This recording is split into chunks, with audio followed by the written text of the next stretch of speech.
Merhaba sevgili seyircilerim. Ailenizin aşçısı Oktay Usta bugün sizlere şöyle tavada pişirilebilen güzel, nefis bir köfte tarifi paylaşacak.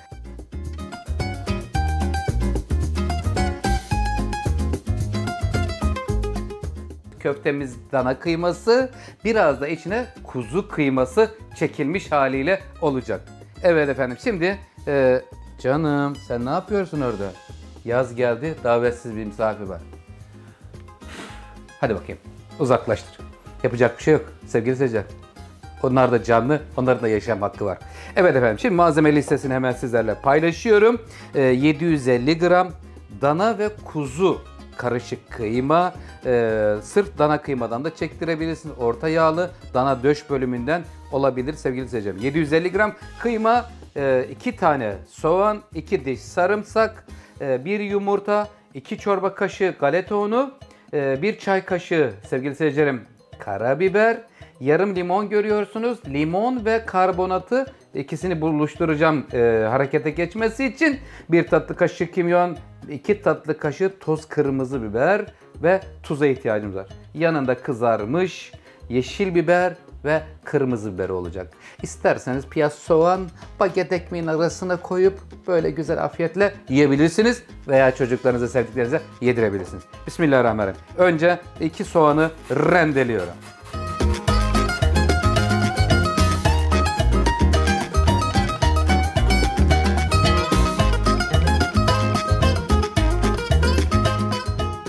Kıymetli seyircilerim, kıymanın üzerine soğanı rendeledim. Sarımsağı rendeledim. Şimdi tuzunu ilave ediyorum. Evet, tuz. Tuzdan sonra sırasıyla ilerliyoruz. Karabiber geliyor. Toz karabiber veya değirmenden olabilir. Tatlı veya acılı nasıl seviyorsanız 2 tatlı kaşığı toz biber koyuyorum. Biraz böyle kırmızı renkli olsun diye. Kimyon. Ben 1 tatlı kaşığı koydum. Azaltıp çoğaltmak mümkündür efendim. Şimdi sıra geldi. Burada sevgili seyircilerim 1 çay kaşığı karbonat var. Karbonatı üzerine limonu sıktığınız zaman harekete geçer. Köpürür. Köpürür müsün canım? Görelim bir. Evet, şu anda görüyoruz. Kıymetli seyircilerim böyle köpük köpük oldu. Evet, onu şöyle bir karıştırayım şuradaki kaşıkla. Ve hemen çözülmüş oluyor böylelikle. Performansı artıyor. Evet efendim. Birazcık limon damlasıyla karbonatı da erittik kıymetli seyircilerim. Evet efendim, şimdi sıra geldi bir tane, özür dilerim.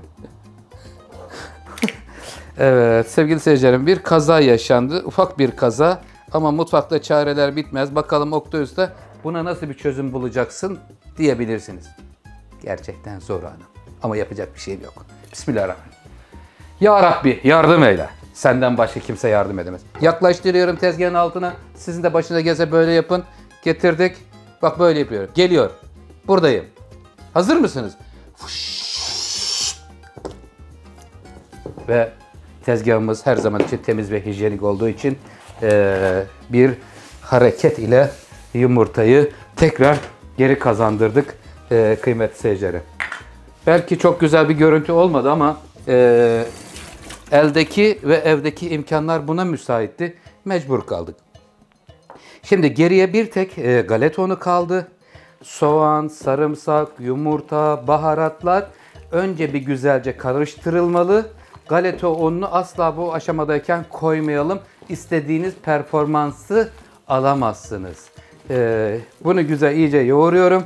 Ondan sonra galeta ununu verip 2 kaşık galeta unumuz var. Kıvamını bağlıyor ve peşinden köftelerin şeklini verip pişirme bölümüne geçiyoruz.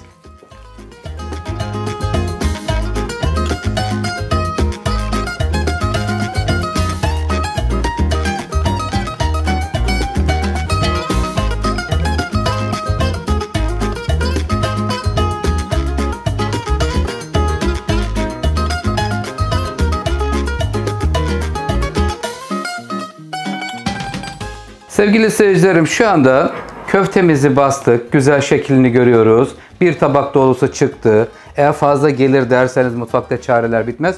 Buzluğa da koyabilirsiniz. Aralarına naylon koyun. Çözülmesi kolay olur. Buzlukta da her vakit imdadınıza yetişir. Evet efendim, şimdi köfteleri tavaya diziyorum. Hiç yağ koymadım. kendi yağıyla pişirmeyi planlıyorum. İhtiyaç olursa koyarım ama şimdilik şu an için hiç yağsız pişirmeyi planlıyorum sevgili seyircilerim. Döküm tavada görüyorsunuz, motifli çizgileri olan bir tava tercih ettim. Yoksa da normal teflon tavada olur. Mangalda da pişirebilirsiniz. Yaz mevsimi gayet uygun olur. Kıymetli seyircilerim. Yanında kırmızı ve yeşil biber pişireceğim. Baget ekmekler aldım. Ekmeklerin içini şöyle kestikten sonra soğan, pişmiş biber, domates, mayonez, ketçap, Allah ne verdiyse sevdiklerinize o şekilde ekmek arası köfte de yapabilirsiniz. Porsiyon olarak da sunabilirsiniz. Şimdi bakalım, köftelerimiz orta ateşte pişmeye başladı. İki tarafını da güzelce pişireceğim. Sonra da servis vakti diyeceğiz.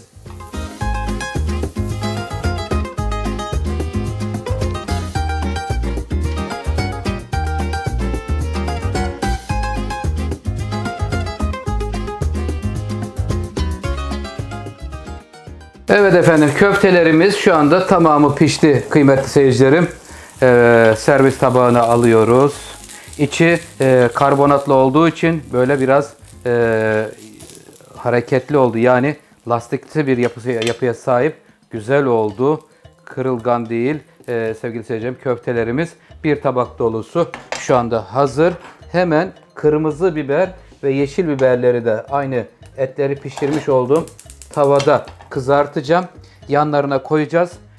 Servisinde sevgili seyircilerim, dediğim gibi piyaz doğranmış soğan, maydanoz, sumakla birlikte güzel yanında servis edebilirsiniz. Ekmekleri kesiyoruz. İçlerini dolduruyoruz sevgiyle. Biberlerini koyuyorum. Köftelerimiz servise hazır. Bakın ne kadar parlak duruyorlar.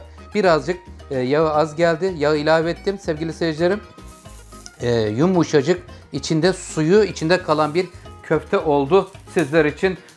Umarım faydalı bir tarif olmuştur sevgili seyircilerim. Mangalda, döküm tavada, teflon tavada pişirebileceğiniz güzel bir köfte tarifi.